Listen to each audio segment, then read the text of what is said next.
अस्सलाम वालेकुम वरहमतुल्लाहि वबरकातुहू। ख़वातीन हज़रात, कैसे हैं आप सब? आई होप आप सब खैरियत से होंगे। So it's just a little update on Paro के I am still carrying it, holding on to it, and ये कि वक्तन फ़वक्तन बस ट्यूनिंग चल रही है इसकी, ऑयल चेंज हो रहा है। और अभी प्लान है मेरा आगे चल के इसके स्पार्क प्लग्स चेंज करने का।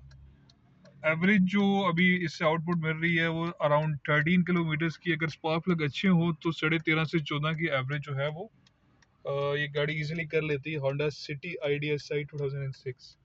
So overall I am pretty satisfied for a budget car. अगर बजट के हिसाब से देखें तो ये अब क्योंकि प्राइस हाइक हो चुका है तो 22-23 लाख रुपए इसकी प्राइस चल रही है, उस हिसाब से ये गाड़ी जो है वैल्यू फॉर मनी है। And comes with a trunk, so it's really recommended from my side. So that's it for now. Thank you very much. Take care. Allah Hafiz. Subscribe to Ali Malik 50 and Ali Malik Extras for more updates.